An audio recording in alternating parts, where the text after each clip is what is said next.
Nā i piritahi, ngā iwi o te tai tokerau whānui ki te hui i mui i tā rātou whakaeke ki te marae o tūranga waiwai i tā rānei, arā ki te poroporo aki ia ki ngi tūheitia.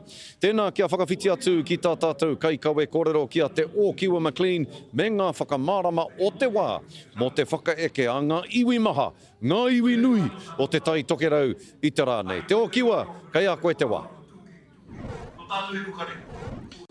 Tika tonu tēnā skori, maru pai ana, pango katoa ana te marae ātea o tūranga waiwai marae.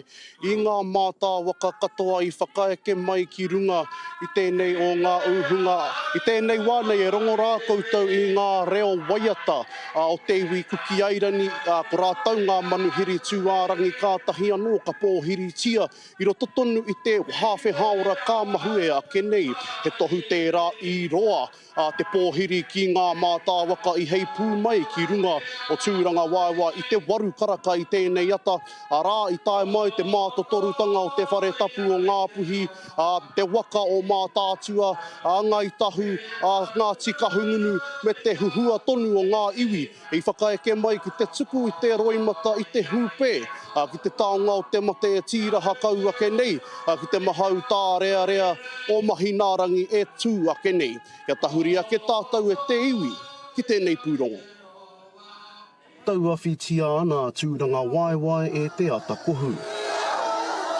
Tāiri hoki te aroha ki te kiingi Māori, ka ngaro nei. Kia tūheitia te kiingi, tangata atawhai, he tangata kītahi, e ngā kau motuhenga. Ko tahi mai ana ngā iwi o te motu ki te tuku i te roimata me te hūpē kia kiingi tūheitia kiingi o te kotahitanga. Ko ngā rahi o te whare tapu o Ngāpuhi e rā i tai ake ki te tuku i te kōmurimuri aroha. He take nui tēnei te are mai ki te tautoko noatu te kiingitanga. Hako te kiingitanga tōna kaupapa kia whakakotahi ai tātou o ngai Māori. E hiki nā tū i te kapua pauri ko utai nā tu nei ki runga kia tātou. Me te hakawea mai ana e Ngāti Whātua o rātou whakaaro nui ki te taonga o te mate, aha koa, ngā wehewehenga. Koa!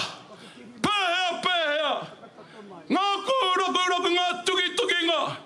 Anei mātoi tara nei runga! I te ara o te whanaungatanga!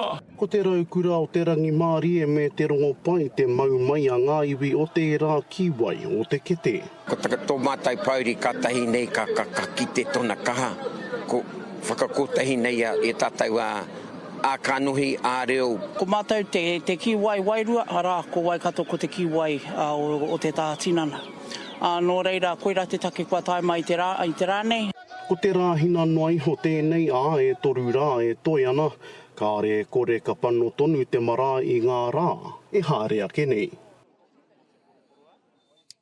I tēnei wā nei e te iwi, ko ngā manuhiri tūārangi e rā o kuki airangi, kei runga tonu i te marae ātea e whakataungi ana e te haukāinga o konei o tūranga waiwai marae. Piti atu ki tērā, ko whai wāhi hoki, ko te komiti o Rimi Pia, rā te hunga i hāre atu, ki te manaaki, te kaupapa i te ahurea Māori, ki roto o pari i ngā wiki kātata kua hori ake nei, rā i tai hoki rātau hei huruhuru, hei hei huruhuru mo ngā waiwai o kingi tūheitia i hāre atu rā ki roto o pari, ki te whakau i te mana Māori motuhake, ki te tāmira o te ao whānui tonu. Nō reira e te iwi kaore kore, ka patere tonu mai te mahi a te tangata, ki konei ki tūranga waiwai hei ngārangi e hāre ake nei, hei kona pea, ki te ai ngā whakaro aroha o tēnā iwi ka tatu mai ki runga o te tūranga waiwai,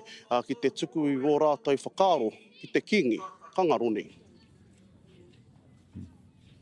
Tika marika tēnā kōrero te Ōkiwa. E hia mano ko tau mai i roto i ngā rā nei, e hia mano ka tau mai hei roto i ngā rā e tū mai nei. Me te mōhiwi ho e kōrenga ana te aroha i roto i te ngākau o tēnā o te marea. Tēnei ka tai mai ki tēnei marae. Te Ōkiwa e mihi ana kia koe i ena whakamārama. Tēnā rā koe.